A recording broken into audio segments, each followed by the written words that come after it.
Koi. Manipuri nattre.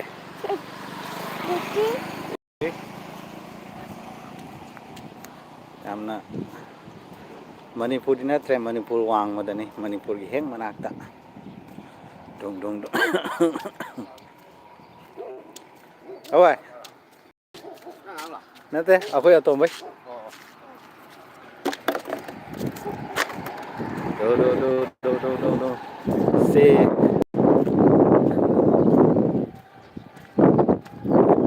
thong se karamba thong mali Manipur gi heng manaktani jiri bam border manakta. Mayam khangbilang mani o yauradi. Sina sidai hagar kragani adum sina borak turen sidai hagar kraga jiri bam ta aduni moigi ada sida uri mafam se sida ni kuki khun tari mar ngoi kangudun kono to mi se am taranam taram si thong se balagi se yam da jawuni ba saba hogat pata ngai ba matam gido 2000 ya do le masidi che tram nga tra tur ki mangda balagi se yam da jawuni ke to ki sagat pa hota ngai matam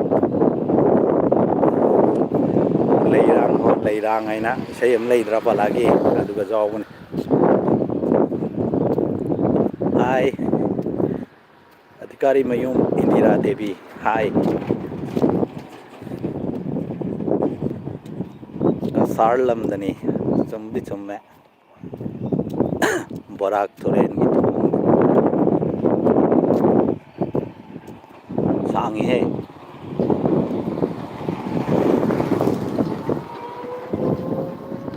somda chakragana apri jiriwam thoren jiriwam leire somda haidagana na silchar somda na bina kandi kangamani hoji akhangami di somda ise bina kandi ni sesina langlen ai nau pagi masa nupi langlen yengkokpam langlen devi mai so YouTube channel ama lei bani hang biri ni mapana se langlen hai tau ro hai gro langlen mayam da hai gro hai bani hai hello hai gro hi hello jaribon su koi bor lakpiramo lake said hi Joy Prakash Singh hi biramo hi gro hi gro mayam hi gro angang se maron su thok tri my YouTube channel ma hang bi bni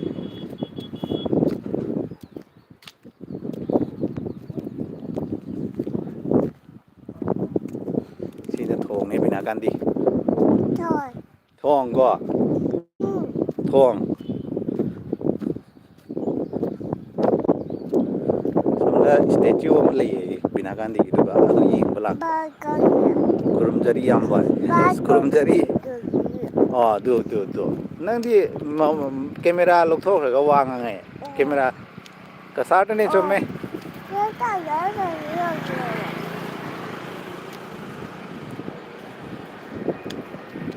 kasar thong aquarium lai he ki he kidi thong ga ni he masa sana thong ga ni he thong ni he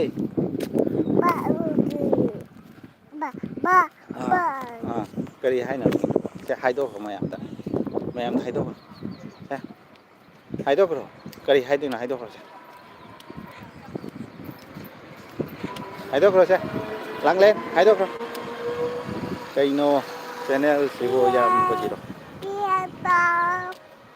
ai ne hai do kro se ngang se mai su angang su channel am le ya ba ado mayam subscribe toksan ber mo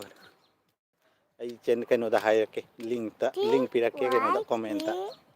then ah ai ai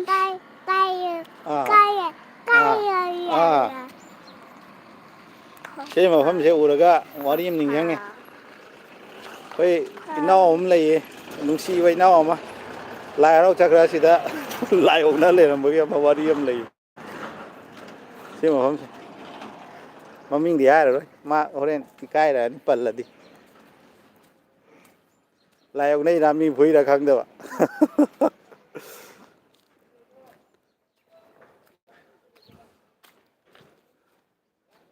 si lai rồi mà này joy joy to ke kali mandir mà joy joy ko binakan di sini pura olam में ना हाँ ना थोंग का साथ नहीं आती कोई खेवाल आलम ही नहीं खेवाल आलगा ना तो का लाम ही लुप्पा क्या नो लोग तो मतलब तो मक्खा है लुप्पा रा कावरे आदि स्टेच्यू से नहीं येंगे like thank you full support hoi full support thank you halla sida macha sana la chalo sida mi ngam lai kana kana no khang da ba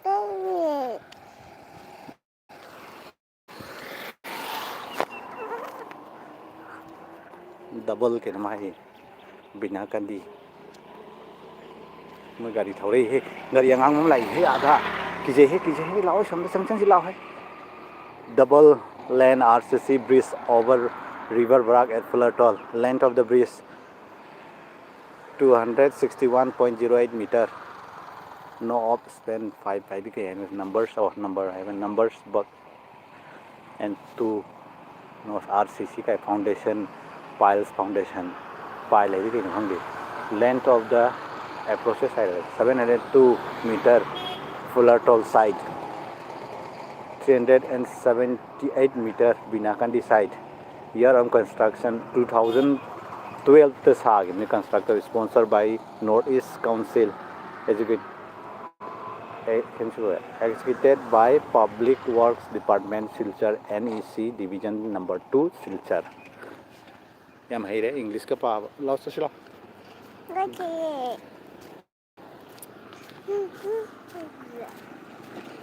Mafam se yam di nungai mafam mai tei su yam na tai Lakipur ni Lakipur Fullerton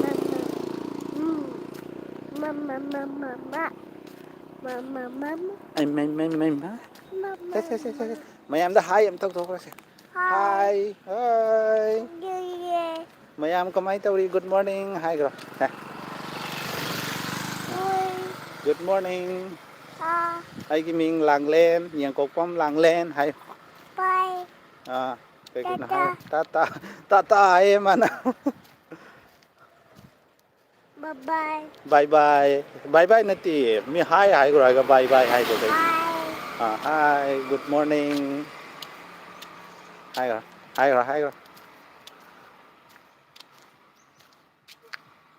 ai cái nào đó ama isai do mi isai nam sak sak tha bung ton do am sak rồi tha 저거 em sa do thok rồi 저거 em sa do thok rồi tha bung ton ade dam thế 저거 em sa do thok rồi 저거 sa the hai em ta hai do rồi na mayam hai okay ta nusibini sa याद रहे मा हाय होरेन जगोई साबो लके my channel दुगा जगोई साबो माना पापा कमी तोंदा जगोई के साबो हाय गपुन से युम दा साहन जोरे हमले से या से अंदो भाई ओय ए नंग दिस माइनो ओनजलक बगा कई माई दे ओंदो के बगा दुवा ngangi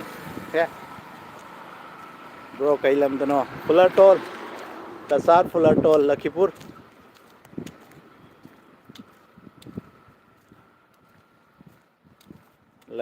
Fullerton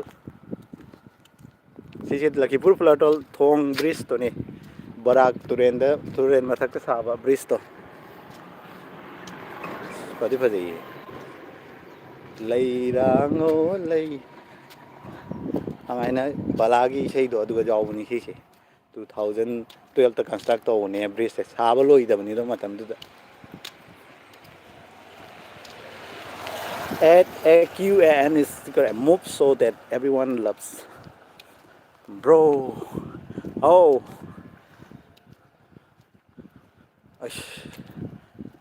Langlen gi like thank you Langlen thank you hi girl thank you hi girl thank you hi girl thank you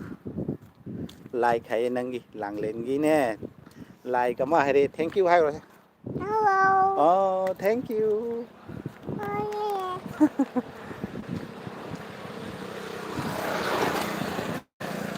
ai gi mai gao rồi mai tàu tụi rồi đấy à rồi đi hết मैं CC आना CC का street light का हपम मने सीधे CRP का गाटा रमने नुंधांग चट पे याद हमने हजी दिखांगे चट लिवा चट लिवा ज्ञान सीधा हाना मैट्रिक एग्जाम लोई बैसे सीगी मैट्रिक एग्जाम की रिजल्ट थोलक पे एग्जाम रिजल्ट थोलक 12 बीए एग्जाम थोलक पे मतांग सीधा केनो तवे गाट टाई फेल तो बांगांग सिंह मार्क जाम फंग तो बांगांग सिंह तो सी चोंगदर सी गदराय नको सीधा गाट tie knee Maksud kang isor bo no isor bo. Hai deh. No ini nena.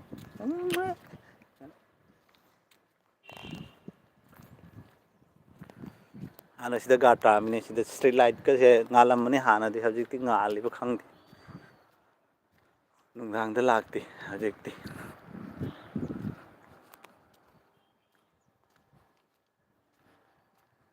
Langlen. Thôi. Thôi. Night duty ka taram mani sai ang di hajik sina char phone ni hana khoi sida ngau ngai di sida kakala khala he ami si char phone hai hajik ti phana wang hai hai hai hai hai hai da garim lai sina nga yon bani sina garim ga lai si car ni kana hanga dan thau lai si ya la sina mo ge lambi si saglak wi tu len sem doi ra kanam tauri si ese koila sai doi mare koila sai do male sina Lakipur Kuno si Lakipur sa from lambi ni si sina si direct Lakipur sa kitni from da chala gana sin direct chakra gana Jiribam Markhulin Nggak senang pembaca wai kok. Sakar siko tu dia. Pular tolong dia sakar siko. Sina koila sai tu mare koila sai tu ni. Ye masih Thursday ni sana Sangonyen Bazar. Lakipur da Sangonyen Kudingi Bazar phameba adum yam se anak pa khun sigal lai riba kilometer yang khai nipu yang khai ki manung da lai riba khun ma se loina la ko Oh, no hay Tùy nấu nữa đó vì mà nó bằng cái này đây có cái mà sẽ có lối nè hao này chỉ cái đâu nào mà sáng này mấy cái lối khăng mà này sáng đã là kiểu phút đã anh đang có khun chính cái lối này cái nào tự nhiên xong rồi nên bây giờ đó là kiểu phút bây giờ đó thì bây giờ đâu có dân nào đi những em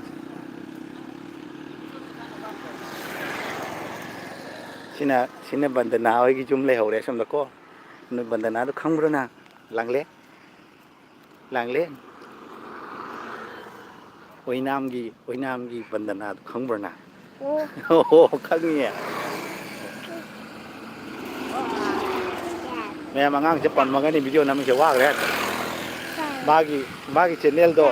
tang ti me am subscribe to khan biram link hap charam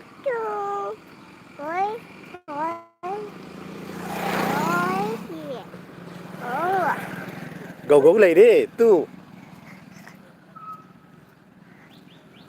xin là chính nhà lại cái rồi nó xin là nâu na ta có quần này am là đi quỳ thì xin đi không nâu ꯁꯤꯗꯤ ꯈꯨꯅꯧꯅ ꯑꯗꯨ ꯆꯤꯡꯌꯥ ꯂꯩꯀꯥꯏꯗꯨꯅ ꯁꯤꯗꯩ ꯈꯔ ꯊꯣꯛꯈ꯭ꯔꯒ ꯈꯨꯅꯧ ꯂꯩ ꯀꯩꯅꯣ ꯆꯤꯡꯌꯥ ꯂꯩꯀꯥꯏ ꯒꯧꯒꯧ ꯀꯣ ꯃꯅꯤꯡꯗ ꯂꯥꯛꯑꯦ ꯒꯧꯒꯧꯁꯦ two ꯒꯧꯒꯧꯒ ꯀꯤꯗ꯭ꯔꯥ ꯅꯪꯕꯣ ꯂꯥꯎ ꯂꯥꯎ ꯍꯥꯏꯁꯧꯔꯕ ꯑꯩꯈꯣꯏ ꯂꯥꯡꯂꯦꯟꯁꯦ ꯂꯥꯎ ꯂꯥꯎ ꯍꯥꯏꯁꯧꯔꯕ sida tari si yung ngata tar hana labuk ni si lambiga saram lambiga leram ponte si hana sidagi chakraga somda chakraga na lekai le kena chaprou leire konjing lekai leire sisu gogom leire to like tawre thank you hi gari chum lai he ma sai ta chasi he gari chum lai he lambi di pharabni na ko mayam na swai gi mi sing na hai ne me manipur driver sing se swai la gari kan kan thau he kinari ni manipur driver sing se moi kiye somda khunau aroi bagi khunau aroi bani si se lakipur khunau ga aroi ba adoi mathang da mo kainom hai bani maming doi kaw bare urabin hai kainom ma thuni som dei sina chaprou adoi chaprou dei kumda ga ningthem khun hai bra ningthem khun hai ba kainom hai ningthem khun hai ba kainom hai adu leire adoi som si sina konjeng la kai chaprou gi just opposite ta leiri ba labuk wang da leiri se sina konjeng lai kai langlen se am nung siye thank you hai nang nung siye thank you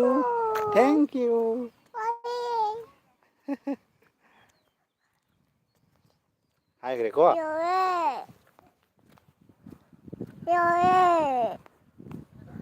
yaudriye yaudore konjeng la kai se kuide chattaba khoi boki mapam ne somda last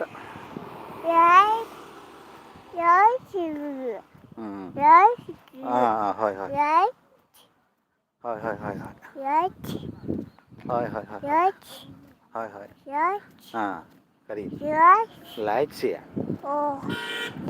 si yum jing si nau na tarak ko ngatani nau na tarak ko jum ngatani si nau na tarak so khoi khunau gi mi ngatani da ya mana adui khoi maitai ngatani se lai maitai na tadi jonte Singribon dagi so hongko yawe laikon dagi so hongko ai si anak po khun dagi hongko ngatani hongko ai si khoi maitai ngatani si tari bro gi horror video khara thuna thagat biro video do sema ngamdini baba do masa khara ngamdabadagi khara hawat pa ngamda masa ga sonba adogi video do sema ngamdre khara pharaga thaglake si akhoi manipur di sana dabne si mayang masa ni si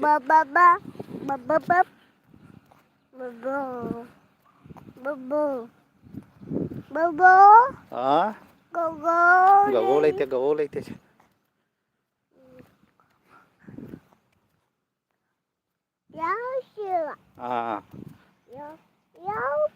langle ruai bo nang pam se khong chakera gari su am chile dun to si ko khong pam ma ge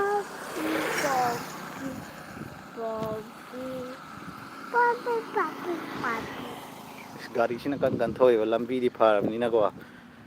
lambi se pharab ni na gari se kan thau nai sena keno ne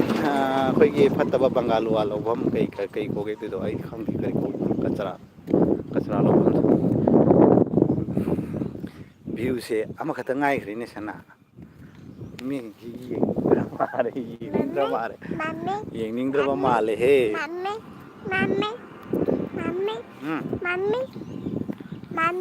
mami asom da chala roi sira ha macha tha som da chala roi sira aina gari chakre che oi tuition chakre tu nang reng chawra chaktam ni ko sisna car wash keno gi uni johnson oi gi mal sin ꯁꯥꯟꯅꯔꯛꯏꯅꯦ ꯍꯧꯖꯤꯛ ꯁꯥꯒꯠꯅꯔꯛꯏ ꯁꯤ ꯃꯐꯝꯁꯤꯅ ꯍꯦꯟꯅ ꯆꯥꯎꯈꯠꯈꯤꯗ꯭ꯔꯣꯅꯤ ꯁꯣꯝꯗꯁꯤꯅ ꯂꯛꯈꯤꯄꯨꯔ ꯐꯨꯂꯔꯇꯣꯜꯅꯤ ꯁꯤꯁꯤꯅ ꯐꯨꯂꯔꯇꯣꯜ ꯈꯨꯅꯧ ꯁꯤ ꯍꯥꯟꯅ ꯂꯝꯕꯤꯒꯁꯦ ꯌꯥꯝ ꯂꯩꯔꯝ ꯄꯣꯟꯇꯦ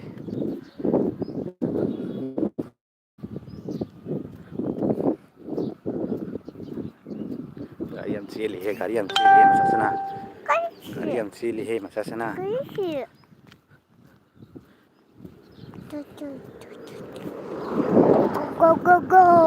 ꯒꯥꯔꯤꯁꯦ ꯑꯆꯧ ꯑꯆꯧꯕꯅꯤꯍꯦ ꯆꯦꯜꯂꯤꯁꯦ ꯃꯁꯥꯁꯤꯅ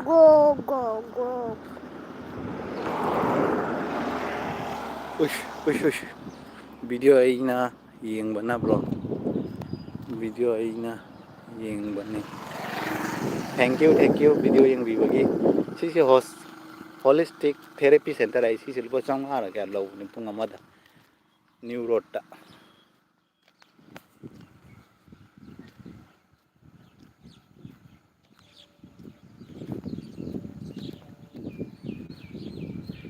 ꯁꯤꯁꯤꯅ ꯃꯁꯜ ꯖꯤꯝ ꯑꯩꯈꯣꯏꯒꯤ ꯏꯅꯥꯎ ꯕꯤꯀꯤꯒꯤ ꯖꯤꯝꯅꯤ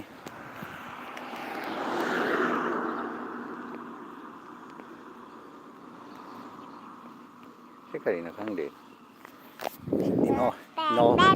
ꯑꯩꯈꯣꯏ ꯏꯅꯥꯎ ꯅꯨꯡꯁꯤꯕꯅꯤ ꯕꯤꯀꯤꯗꯣ ꯃꯥꯏ ꯖꯤꯝꯅꯤ ꯁꯤꯁꯨ ꯀꯩꯀꯩꯅꯣ ꯌꯥꯝ ꯆꯠꯂꯕꯅꯤꯅꯦ ꯃꯥꯏ ꯀꯩ ꯕꯦꯡꯒ꯭ꯂꯣꯔꯗꯒ ꯆꯠꯄꯅꯤ ꯃꯁꯜ ꯖꯤꯝ ꯅ꯭ꯌꯨ ꯐꯨꯂꯔꯇꯣꯜꯒꯤ ꯇꯤꯒꯔꯗꯒꯤ ꯈꯤꯇꯪ ꯑꯩꯈꯣꯏ ꯅꯥꯀꯟꯗꯤ ꯂꯝꯕꯤꯗ ꯍꯥꯏꯖꯤꯜꯂꯒ ꯂꯩꯕꯅꯦ ꯃꯁꯜ ꯖꯤꯝ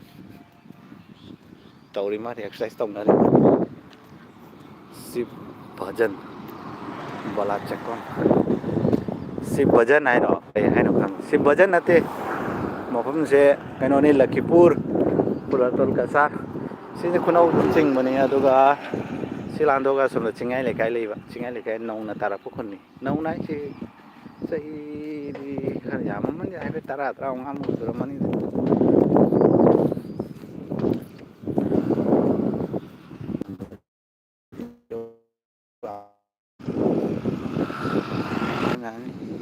ꯄꯩꯁꯥ ꯇꯥꯟꯕꯗ ꯏꯀꯥꯏꯕꯒ ꯂꯩꯄꯣꯟꯇꯦ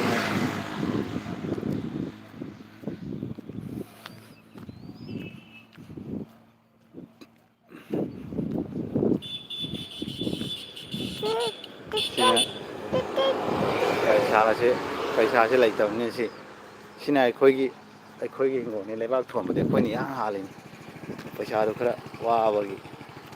ꯀꯩꯅꯣ ꯇꯧꯕ ꯉꯝꯗꯦ ꯁꯥ ꯉꯝꯗꯦ ꯃꯤꯁꯤꯡ ꯂꯣꯏ ꯁꯥꯟꯅꯈ꯭ꯔꯦ ꯁꯤꯁꯤ ꯄꯔꯦꯡꯁꯤꯃ ꯑꯩꯈꯣꯏꯒꯤ ꯁꯤ ꯂꯩꯕꯥꯛ ꯊꯣꯜꯂꯤꯁꯦ ꯁꯤꯁꯨ ꯑꯩꯈꯣꯏꯒꯤꯅꯤ ꯁꯤ ꯃꯇꯦꯛ ꯑꯃ ꯌꯣꯟꯊꯣꯛꯈ꯭ꯔꯦ ꯕꯕꯥ ꯃꯁꯥ ꯉꯝꯃꯛꯇꯕꯗ ꯌꯣꯟꯊꯣꯛꯈ꯭ꯔꯦ ꯏꯁꯇꯣꯛ ꯇꯧꯕ BP ꯏꯁꯇꯣꯛ ꯇꯧꯕꯗꯒꯤ ꯌꯣꯟꯊꯣꯛꯈ꯭ꯔꯦ ꯃꯇꯦꯛ ꯑꯃ ꯃꯈꯥꯗ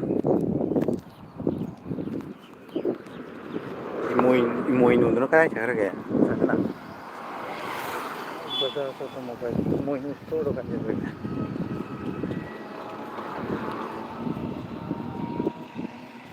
ꯃꯅꯤꯄꯨꯔ ꯔꯥꯏꯁ ꯍꯣꯇꯦꯜ ꯍꯥꯏꯀꯣ ꯁꯤꯗ ꯏꯃꯣꯏꯅꯨ ꯕꯥꯔꯒ ꯂꯩꯕꯅꯤꯅꯦ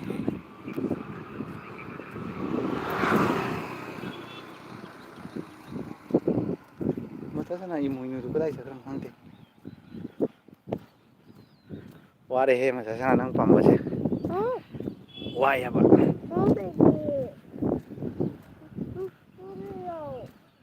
ꯋꯥꯏꯌꯦ ꯅꯪ ꯄꯝꯕꯁꯦ ꯀꯔꯤ ꯍꯥꯏꯅꯣ ꯅꯪ ꯉꯥꯡꯉꯤꯗꯣ ꯄꯄꯥꯗꯤ ꯌꯨꯝꯗ ꯂꯩꯍꯧꯔꯦ ꯑꯩꯗꯤ ꯄꯄꯥꯌꯥꯏꯅꯦ ꯄꯄꯥꯌꯥꯏꯅ ꯀꯣꯏꯕ ꯄꯨꯕꯁꯤ ꯅꯨꯡꯉꯥꯏꯕ꯭ꯔꯥ ꯅꯨꯡꯉꯥꯏꯇꯦ ꯑꯗꯨꯛ ꯋꯥꯅ ꯄꯝꯃ ꯄꯨꯔ ꯅꯨꯡꯉꯥꯏꯇꯦ ꯍꯥꯏꯕ ꯅꯪ ꯃꯤ ꯄꯄꯥꯌꯥꯏꯅ ꯅꯪ ꯀꯩꯅꯣꯗꯒꯤ ꯄꯝꯃꯒ ꯄꯨꯔꯛꯑꯒ ꯅꯪ ꯅꯨꯡꯉꯥꯏꯇꯦ ꯍꯥꯏꯗꯣ ꯀꯩꯒꯤꯅꯣ ꯃꯆꯤꯟꯒꯁꯦ ꯇꯨꯝꯊꯣꯛꯇꯅ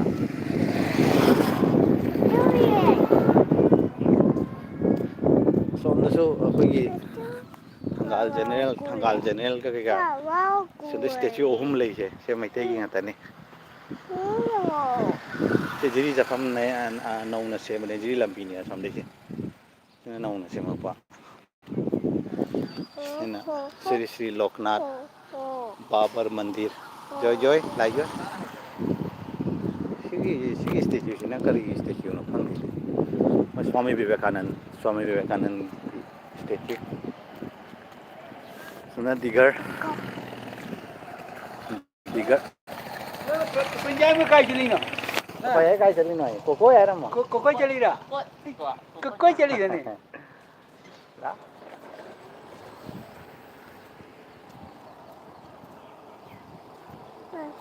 Mình sẽ oi nam Baladev Road hai ba ko.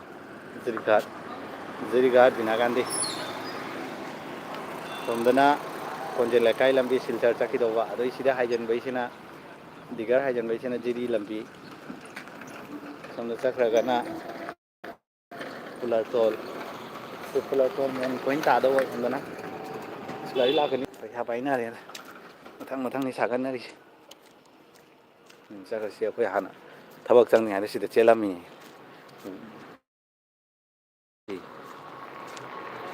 lambi ge phalam gi draponi de smaina ga tharam pon de kong ni le mi nung dang do lekhi po yawi mi ayung anta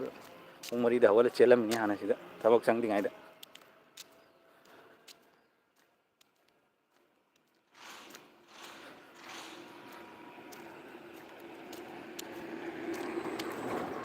भैया ni ne भैया chakre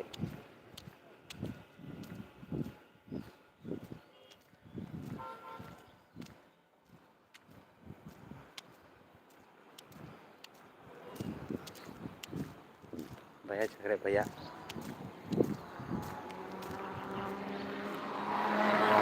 photo ये नंग थो yo ba si li pa si ni ne hana khoi da ko thu da ta na ram do ada chakre scooty thoraga angang oi ngai da ko namna kiram ne khina si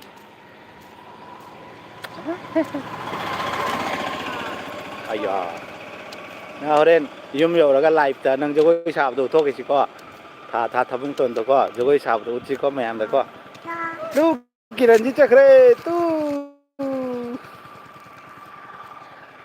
kiranji che kadai chali no phang di he ka kiranji che chakre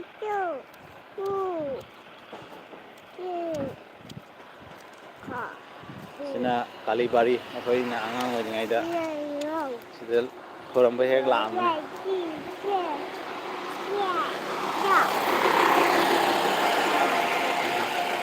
akhoi Manipur da di diesel auto se ni lupa kun lau dana sida di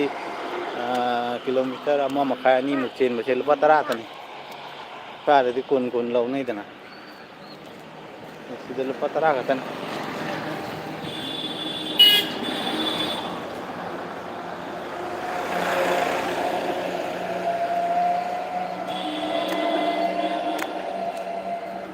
sina kalibari sina santi yo jom noi papa gi ne mama na bagi mai ni se du santi ye du jo tor mo se lai jo tor mo se lai jo देखा चल लगा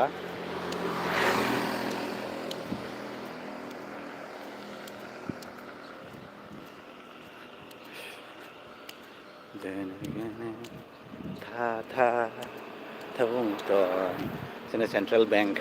ai cái account nó mà hàng cái nó tàu đấy tết rồi cái account nó paisa hấp tập ấy là cái nó KYC jama thor đi muk ya cái thật tàu xíu khang đi 거기 까까 암데 메시다 두만 마토 항비 김 어디 레기래 까까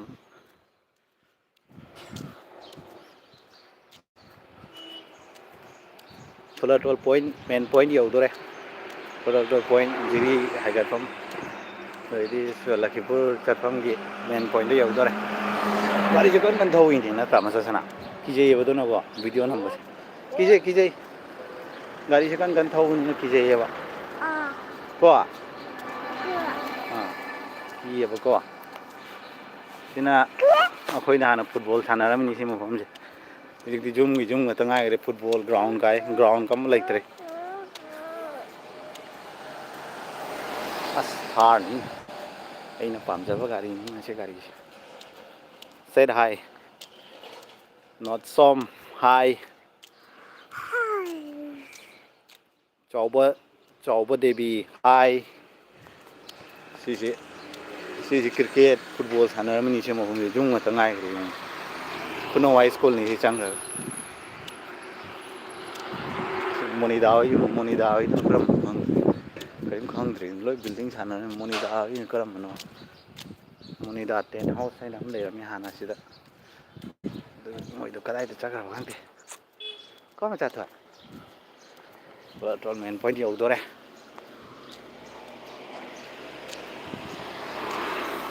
có mà ra thôi mình thôi sẽ không được quá cái ngang như thế hả cái gì nó chỉ cái câu số lùi của mình nè câu này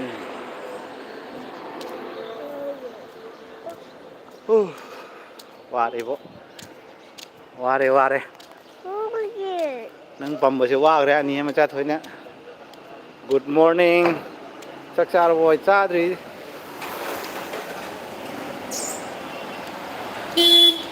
ôi tí đái đó mình hay cái gì cái gaड़ी như thế video nó mới ngày đó gaड़ी như thế cái gì xin là silver trên và bus này mọi ai cũng ngăn tăng ngăn đá xin là sim mandir việc tôi làm hết này bác sĩ thì đây này cái này nó xăm cả mình barber lên azam này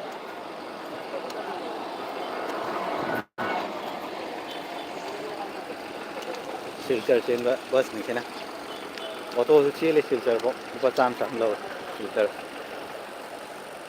silver ấy thì đấy nào cái thầu bال một cái này có trăm một tani lâu chứ bà ra ô tô đó xe ô tô xe làm vi phạm nhưng mà đi chia lênนี่ตีนให้มันเจอว่า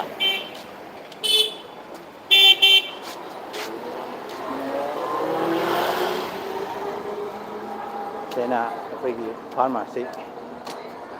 อาจจะเลยตัวดามีทุนไว้กี่ดุกัน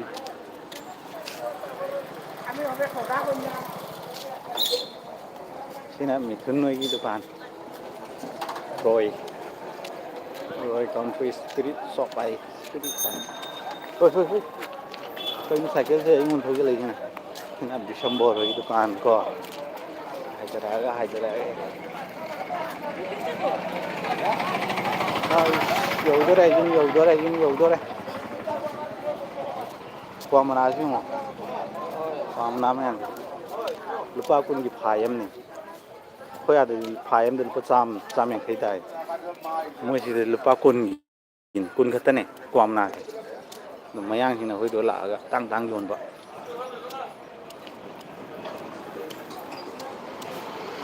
ชินะฮิราเอาอีกตุกันก็ชินะอะไรตุกันเนาะได้เลยกันตั้งว่าเพิ่งจะเลยเช่แต่มันน้อสาเลยตู้ปับปั้นเลยตู้อ่ะปับปั้นเลยตู้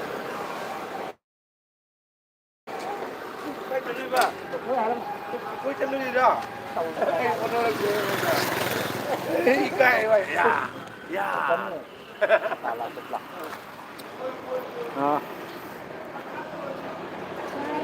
Open ni nó open nó chỉ cái gì. Dầu đấy xin cắt. Dầu đấy dầu đó. Dầu đấy. Tôi kata baton की दुकान जय माता दी जरा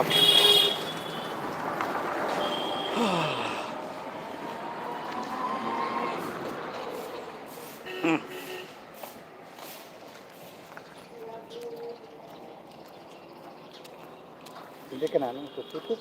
ada no kacelina kok ya kacelina lah kemudian bazar pagi ni kan jangan juga jangan silawa so ngan je hana di tata 407 chang bachalam ini hajikti kasra dani ole kasra dan dustbin ole thongan hana di 407 chang bachalam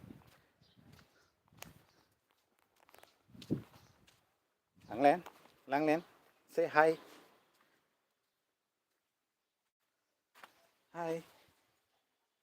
good morning hay rồi lang lên say hi rồi hi ꯁꯤꯅ ꯑꯩꯈꯣꯏꯒꯤ ꯊꯣꯡꯒꯥꯟ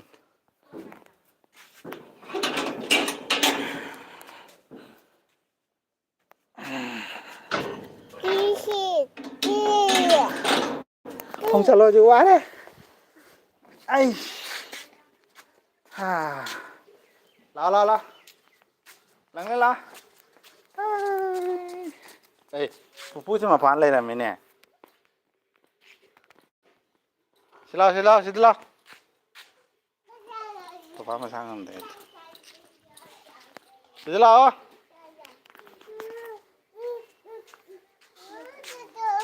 thà vùng tôn cho cái thà đồ lò xem ta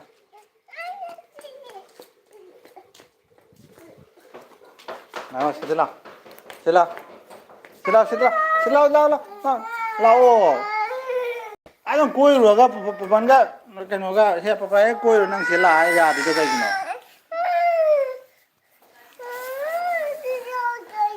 cùi đâm dài thì thấy năng dài thì nó cả cùi đâm dài thì năng lấy ra một lấy đâm dài thì năng dài thì lấy ra một nặng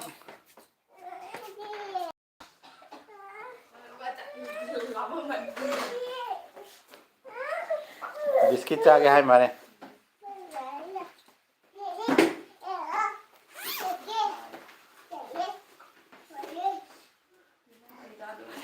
biscuit phần nào mới lẹ lo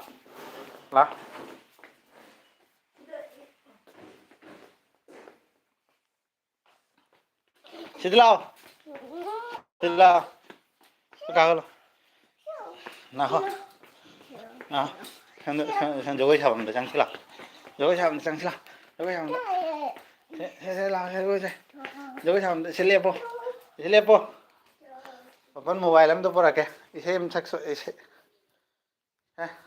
था बुंग तो थारा गया नंग जो कोई थारो को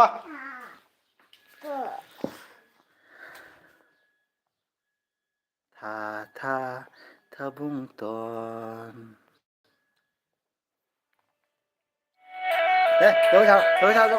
Rồi sao yes ôi hay he lằng lên chưa sao tôi thế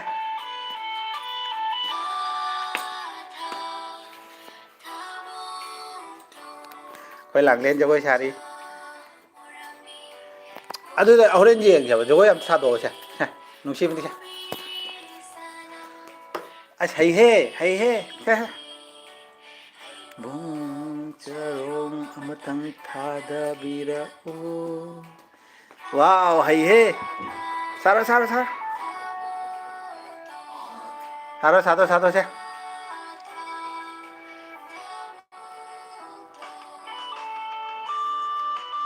xe cho em sao rồi chả mà chả thôi cho em sao rồi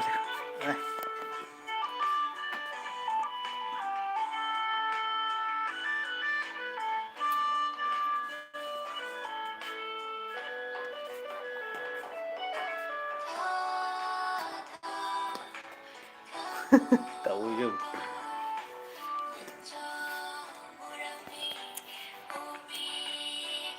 xe rồi sao rồi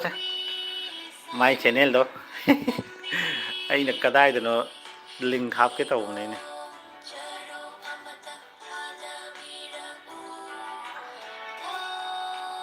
lắng lên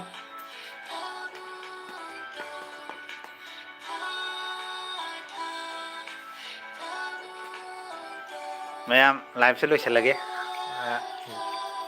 Mayam like to viram basu thank you yang viram basu thank you loi Mayam pano bu thank you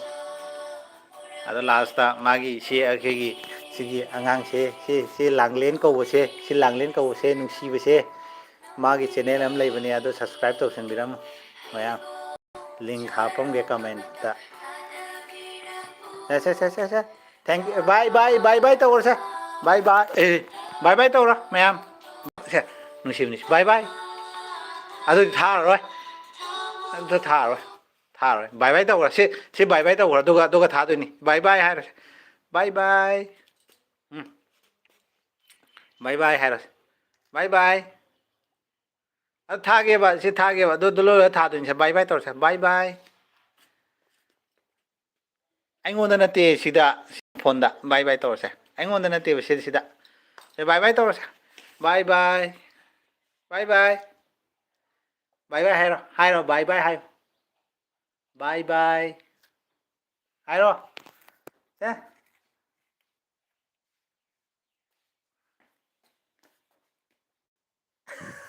ꯁꯛꯁꯤ ꯇꯧ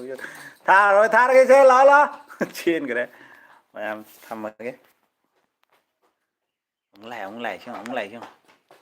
ꯑꯃꯨꯛ ꯂꯥꯛꯑꯦ ꯑꯃꯨꯛ ꯂꯥꯛꯑꯦ thank you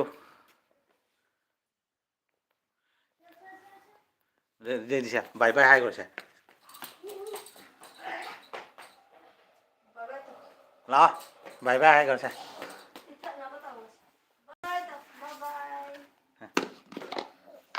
ꯃꯥꯒꯤ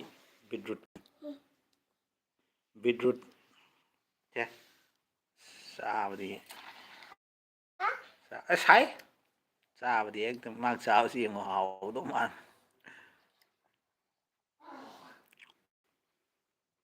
ꯆꯥꯕꯗꯤ ꯑꯔꯣꯏꯕꯤꯅꯤ ꯃꯥꯅ ꯆꯥꯗꯣꯏꯁꯦ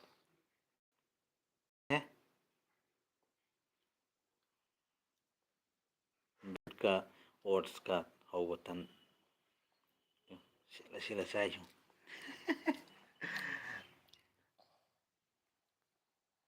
ꯃꯈꯨꯠ ꯃꯆꯥꯁꯤꯡ ꯁꯦꯠꯂꯤꯁꯤ ꯌꯦꯡꯉꯨꯀꯣ ꯆꯥꯎ ꯃꯨꯛꯕꯥꯡ ꯇꯥꯔꯦ ꯂꯥꯁꯇ ꯃꯥꯒꯤ ꯂꯥꯏꯐꯁꯦ ꯂꯥꯁꯇ ꯃꯨꯛꯕꯥꯡ ꯇꯥꯔꯦ ꯍꯥꯎꯕ꯭ꯔꯥ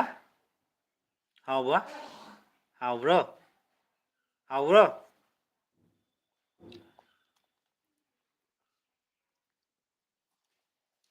ꯍꯥꯎꯕ꯭ꯔꯣ ꯍꯥꯎꯕ꯭ꯔꯣ ꯃꯆꯤꯟꯒꯁꯦ ꯌꯦꯡꯉꯨ ꯃꯥꯅ ꯁꯦꯠꯂꯤ ꯃꯤꯁꯦ ꯑꯃꯨꯛꯇ ꯍꯨꯛꯆꯟꯈꯤꯗꯣꯏꯅꯤ ꯌꯦꯡꯉꯨꯀꯣ ꯋꯥꯎ ꯀꯥꯏꯅ ꯍꯨꯛꯆꯟꯈꯤꯗꯣꯏꯅꯤ ꯌꯦꯡꯉꯨꯀꯣ ꯃꯈꯨꯠ ꯇꯥꯔꯤꯁꯨ ꯑꯃꯨꯛꯇ ꯍꯨꯛꯆꯟꯈꯤꯗꯣꯏꯅꯤ ꯌꯦꯡꯉꯨ ꯍꯨꯛꯆꯟꯈ꯭ꯔꯦ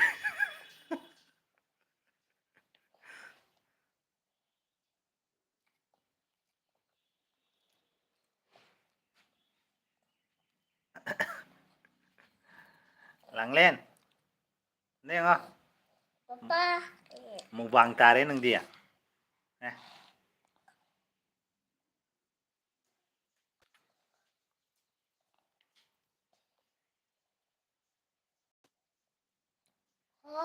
ꯑꯧ ꯃꯨꯛꯕꯥꯡ ꯇꯥꯔꯦ ꯅꯪꯒꯤꯁꯤꯗꯤ ꯑꯩꯁ ꯆꯥꯔꯤ ꯈꯨꯆꯥꯁꯤ ꯁꯦꯠꯂꯤꯁꯤ ꯌꯦꯡꯉꯨ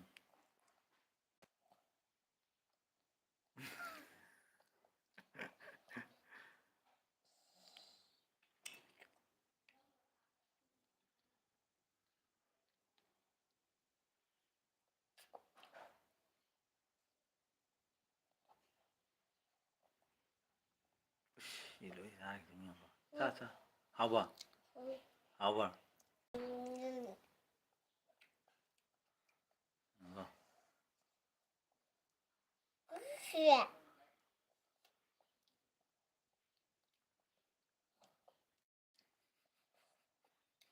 ꯍꯥꯎꯕ꯭ꯔꯣ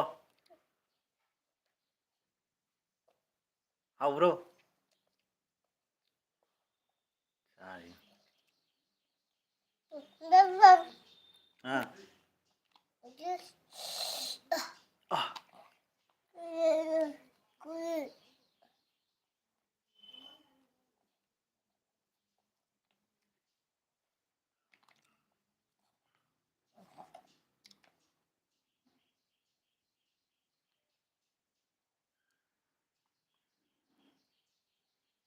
ꯍꯥꯎꯋꯦ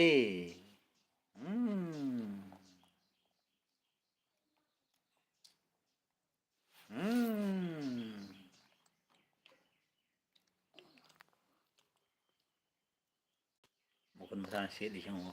ꯆꯥꯎꯕ ꯃꯥꯅ ꯁꯦꯠꯂꯤꯁꯦ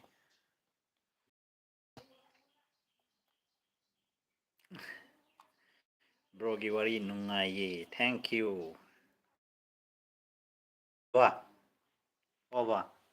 ꯕꯕꯥ ꯆꯥꯔꯒꯦ ꯁꯤꯗꯤ ꯕꯕꯥ ꯆꯥꯊꯣꯛꯑꯒꯦꯀꯣ ꯆꯥꯔꯣ ꯆꯥꯔꯣ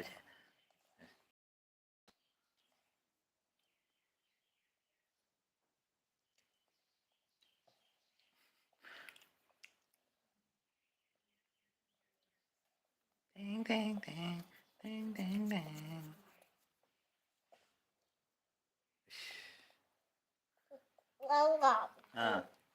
Kari. Khumjalo. Si khumjalo hai ra. Oh, khumjalo. Hang duai mane. Sa gini mane mai.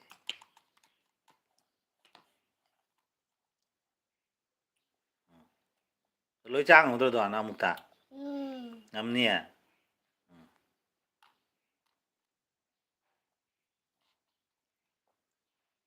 Chalo chalo. Last ke lo sila ko ma kitang kitang ni ko sa do ye. Biscuit char su ko kitang kitang sila sa ni ba.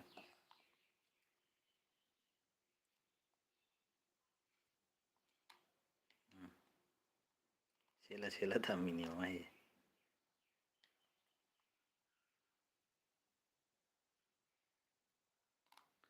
Ma lawa ki do kenya.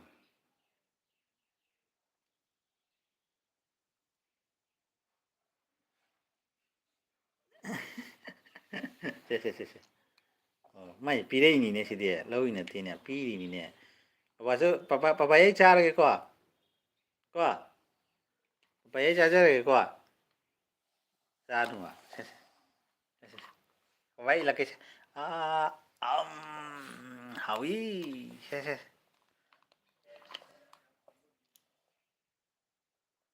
Mayam live se loisalage Mayam su sangmangre live se yengningamoro bye bye bye tawro se bye bye tawro camera namadi bye bye hai thi da ma sar yung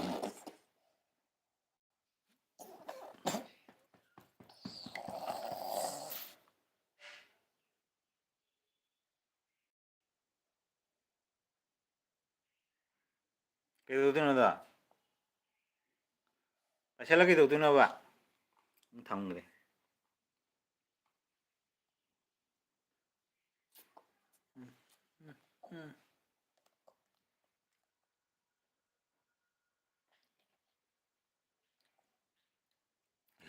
ya lo sang re ne ngna khata se san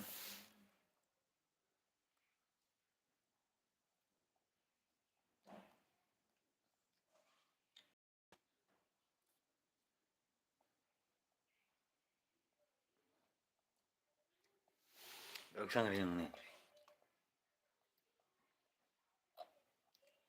ngang gì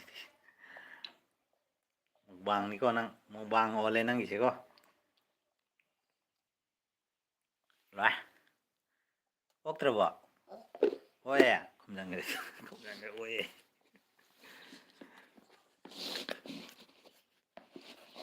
mama da piu rồi